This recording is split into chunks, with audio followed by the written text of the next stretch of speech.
Little surprise there. Bravo Echo here from Hope for Survival, and wanted to do a short podcast with you this evening when I had a little spare time, which is rare. And so, why did I start it off with an aircraft in the beginning? Well, even though I've been retired from the Air Force for about 17 years, even still today, um, sometimes I like to remind myself. And back when I was on active duty for 20 years, and still today, I it's kind of like I like to hear the trains running and the whistle blowing. Well, I like to hear air military aircraft taking off because it's a reminder to me that's the sound of freedom. Somewhere in the world today, day or night, there's an air crew, probably hundreds of them, that's moving troops and equipment from one place to another, and they're serving us abroad, being away from their families and holidays, birthdays, and so on, as volunteers to preserve our freedom. So occasionally, I just like to remind myself of that while we sleep, someone's out walking a fence or um, floating on a vessel or flying an aircraft somewhere around the world, away from family and wondering how they're doing. So, anyway, I wanted to share that with you. So, um,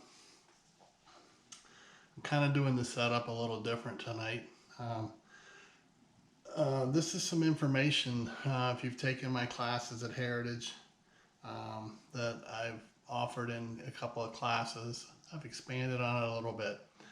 Um, and since we're not having Heritage this year down in Waynesville, North Carolina, due to the coronavirus, um, I figured, well, there's a lot of folks out there who are doing full speed preparedness, building plans and so forth. And recently, a few of you, I've had discussions on building security plans. So this is not the full course in depth, but I'm going to offer you some of the basics that you need to consider, whether you're in an apartment, whether you're in an urban, suburban, or rural area. The concepts and principles are the same. Okay, so anyway, let's work our way through it. So defense in depth planning. Planning. Did you hear that? See what? I didn't hear or see anything. Those are comments that you would hear from someone who is basically in the box. So you often hear me talking about being an out of the box thinker, what you see, what you hear, and you react and respond to those things before they bite you in the behind. Okay? So I like to use this photograph with the quote because when you're building your plans, especially your security plan, you need to know that you have folks that um, have the mental premise that every time something happens, they call 911. Okay, because it's not going to do you any good in an advanced stage scenario. Okay, so components of defense planning. Basically, think of it as like a security chain, right? Links in the security chain. You have management, operational, and physical controls, right? And every one of these layers is a link. And when you stretch it out, that has to be the plan and the security that you've developed and put into place that we're going to talk about that's going to keep you and your family and your resources safe. Okay? So keep these 5 things in mind. No matter what you're doing, security related, whether you're at home, you're away in a hotel, whether you're driving, these are the 5 principles to keep in mind. Okay?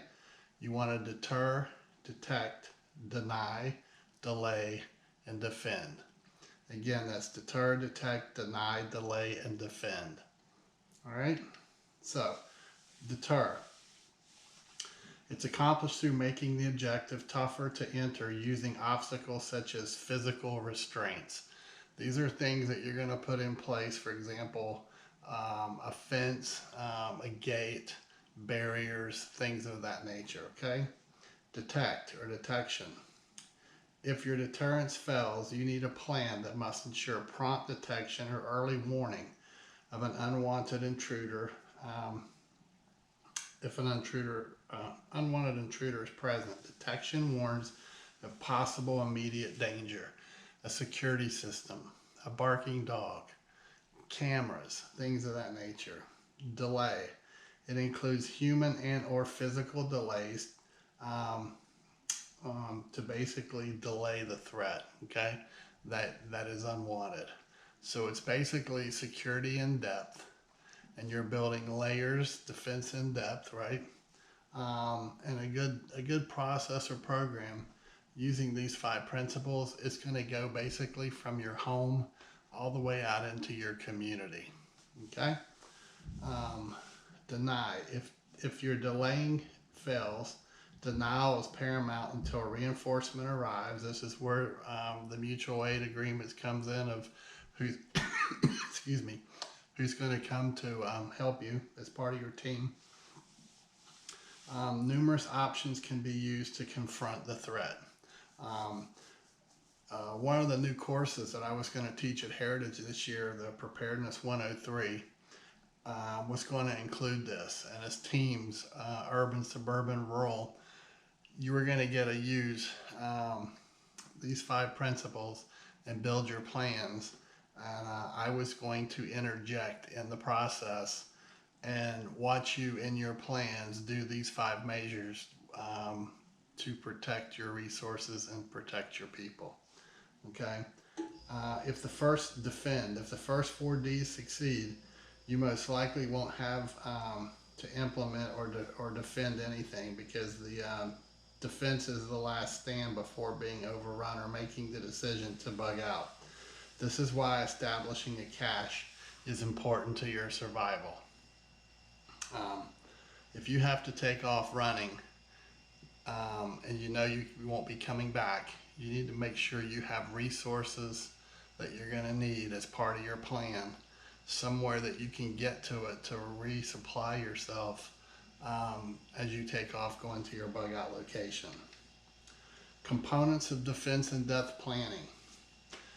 My favorite word, risk assessment. It's one of my favorite topics in preparedness. But components of defense in-depth planning is you do a risk assessment, you have some form of ID and authentication to get into your layered security to your compound, your apartment, wherever you may be. Sign, countersign, code words. Contingency planning, incident response, security awareness training. Boundary protection using devices such as guards, checkpoints, technology, key logs for your locks and inventories, physical security, personal security, security assessments, exterior intelligence gathering. That's where I said stretch it into your community. That's why it's important. Okay.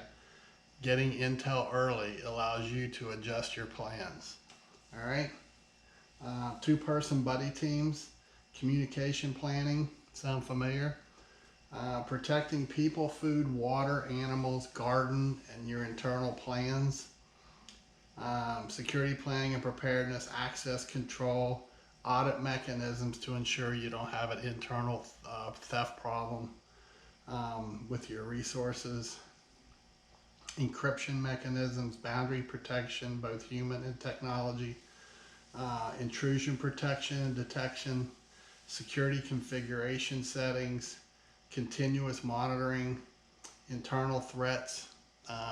It's important to know if someone's stealing from you, all right, or if they're selling out information to someone outside the fence. And OPSEC, loose lips sink ships. I ran an article 6 months or so ago. I know a few folks picked up on it because they were talking to me one-on-one in reference to building OPSEC plans for their preparedness package. Okay.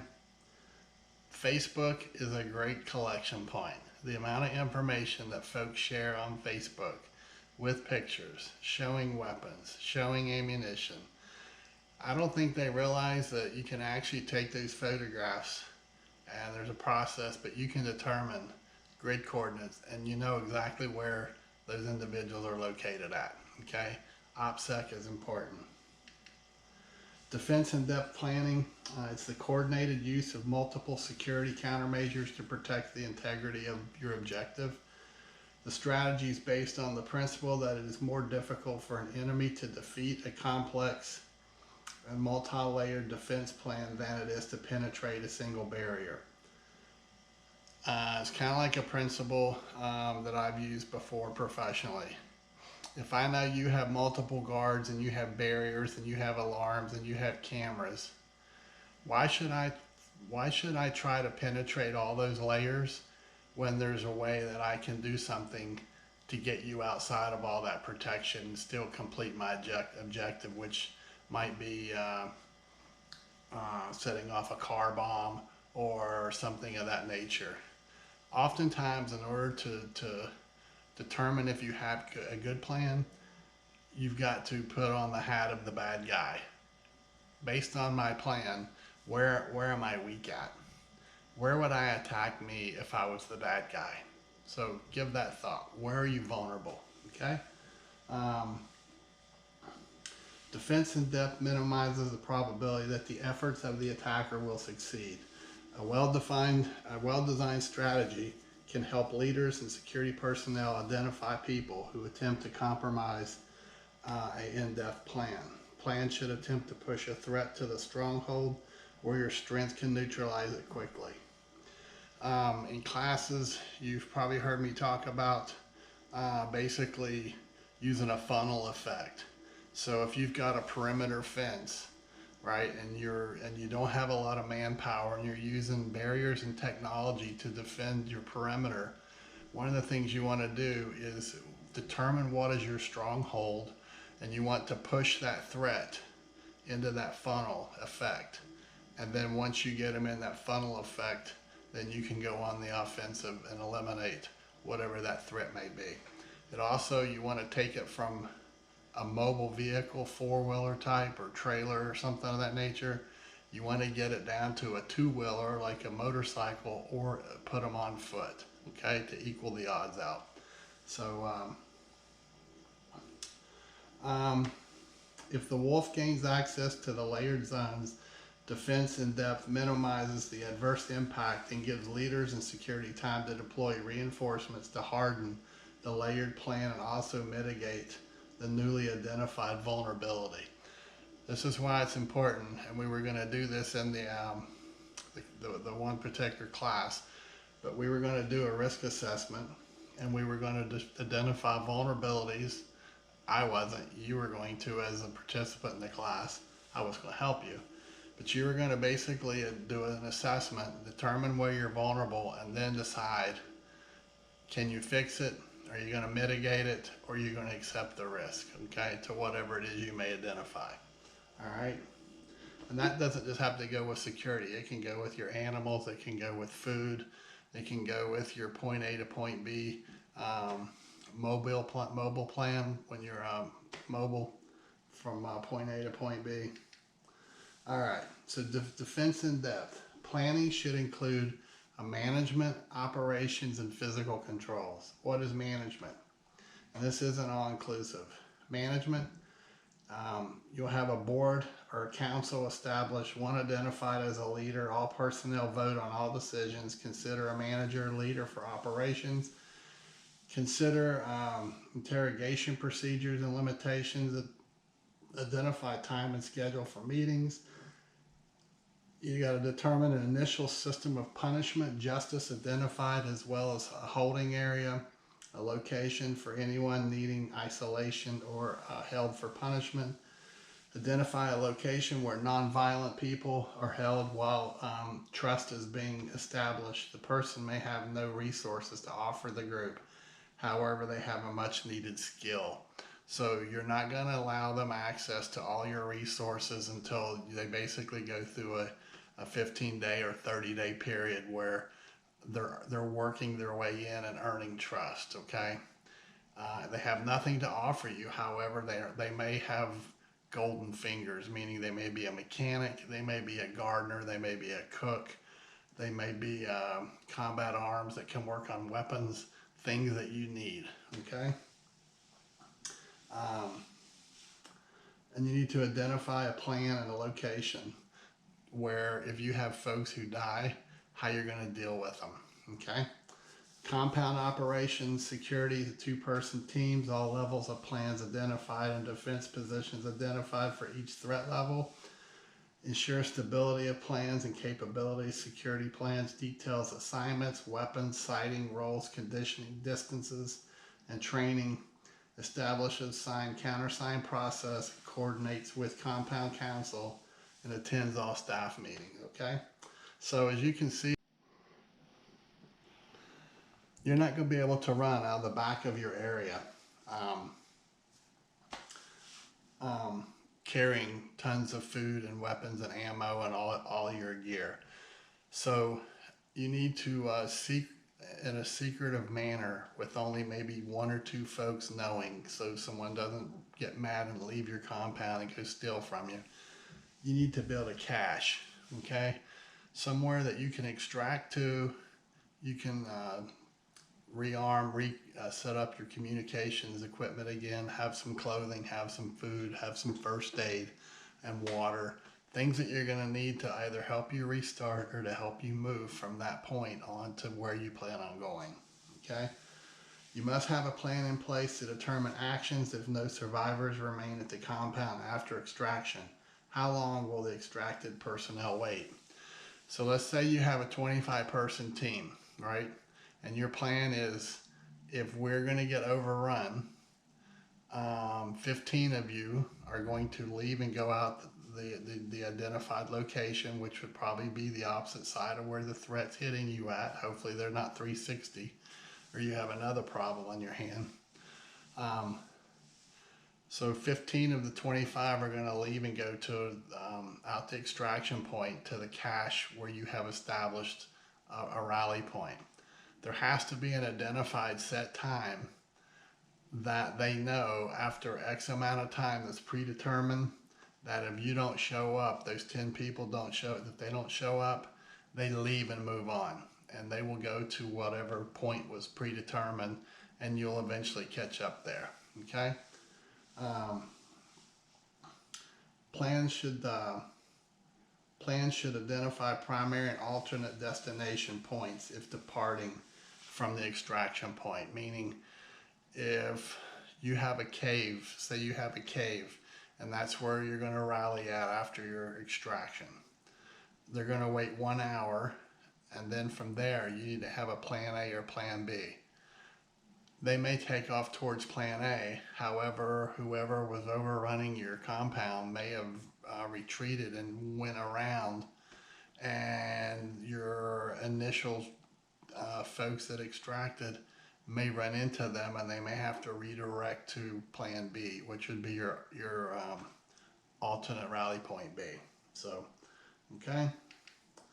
So here's some layers of security. I know you can't read that on the screen, but this is just to kind of give you kind of an understanding, okay? So, let me see if I can point to this for you. So this is your perimeter, okay? We're using this as an example. Yours may be square, who knows, okay? This is your community. This is your outer intelligence gathering inner security zone, all right? Right here. This is the first line. This may be out in, this may be the edge of town. This may be where you send individuals secretly out for a week at a time to go mingle with the community and find out if there's new gangs in town, there's new biker gangs, what are people stealing, what might be threats or rumors circulating that may impact your people, okay? This right here, this is your perimeter.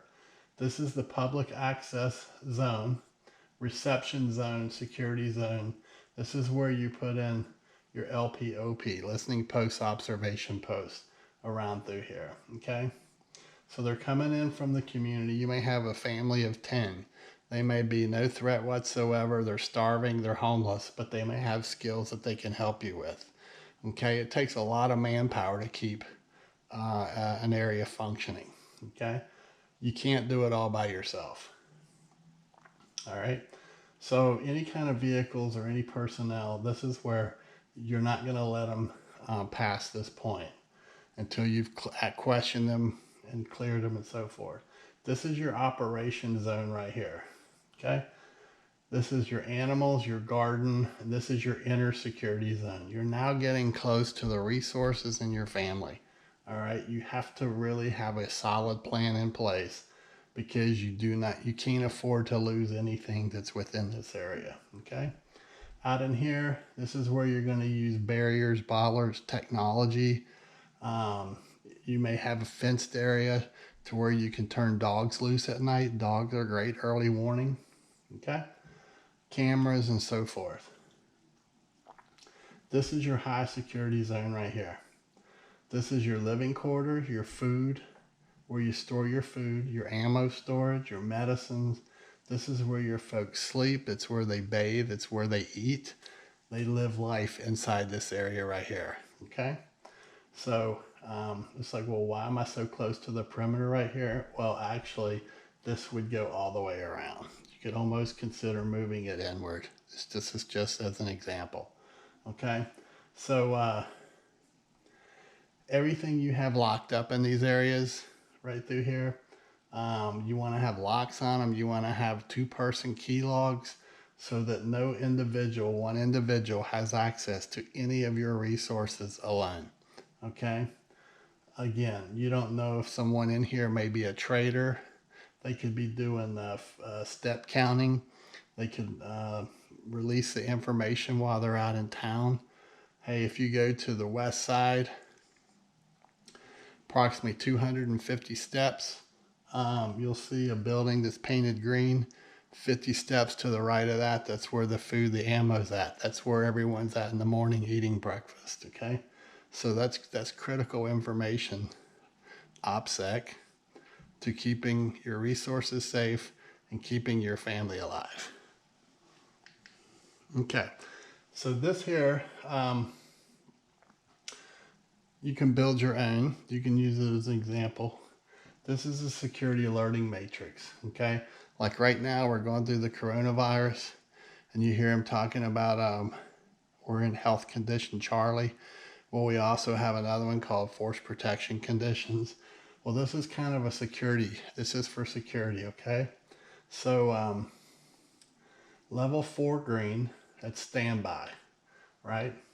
This is the condition. That's day to day.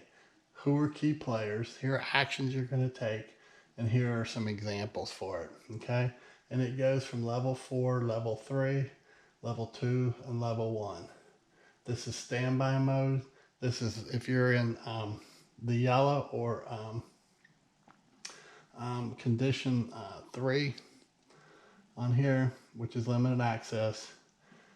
You have 3 short broken blasts of an air horn. If you hear that, that means that there is a threat, and you're going to increase to this condition. But you got to write out what would drive you doing that, how you're going to adjust your security plan, what actions you're going to take, and that these are just some examples for students, okay? Level 2 would be a partial lockdown. That's 2 continuous blasts with short break between blast of an air horn. Level 1, it's a complete lockdown.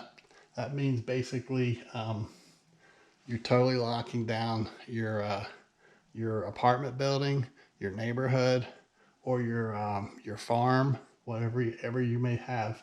You're locking it down totally. Nothing in and nothing out.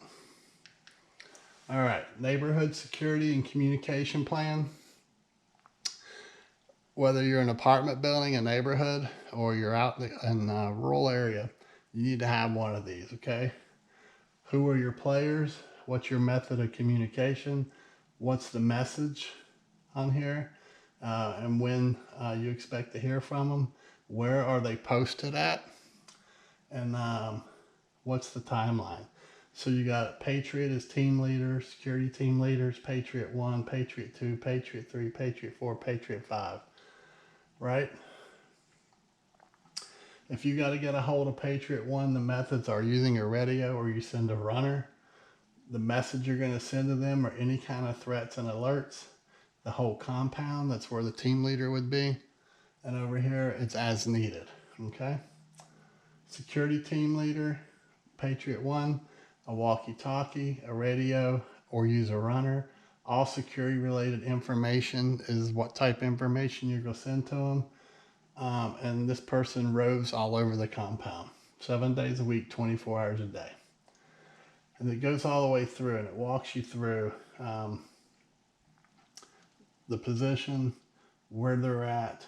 Like for here, Patriot Team 5, walkie-talkie runner, they're the early warning, hourly status post radio checks, or anytime posture changes. They'll be mobile on a four-wheeler, and they'll work around any of for this example, there was a waterfront area and at the entry point, okay? These are some things that will happen if you don't set up a solid security plan. Failed components of defense in-depth plan: dead team members, poisoned water, stolen property, rape and kidnapping, intruders, both human and animals. Remember, threats are not always just to people. Threats can be to your water, it can be to your food, it can be to your animals, your garden, and so forth. Infiltration through all zones, poison crops and cattle. They poison the water, then the water makes the people sick, it makes the animals sick, and the water may be used for your gardens. Compromise security, keys, passwords, plans, ammo, foods, comm plans, and medical inventory. You could lose your whole property. You could lose everything. Like I said, diseased animal, facility fires, and so forth. Adversaries attack the weakest link. Where is yours? Like I said, you need to put on the bad person hat. You need to ask yourself, if I were going to attack me, where would I do it and how would I do it? Okay? So that's basically just some principles of a security in-depth plan. Just kind of an overrun.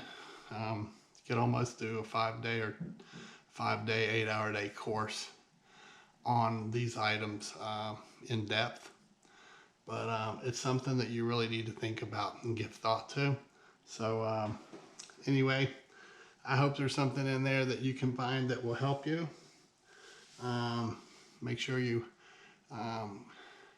keep visiting the website and the podcast. If there's something particular you're interested in, let me know.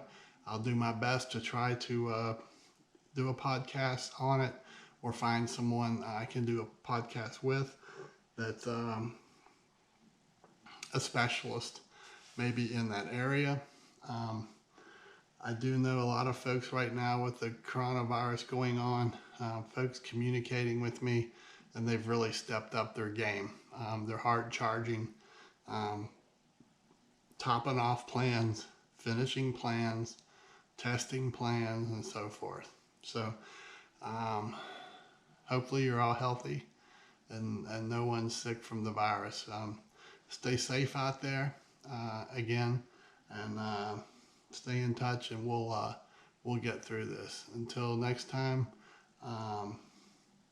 take care. Bravo Echo out.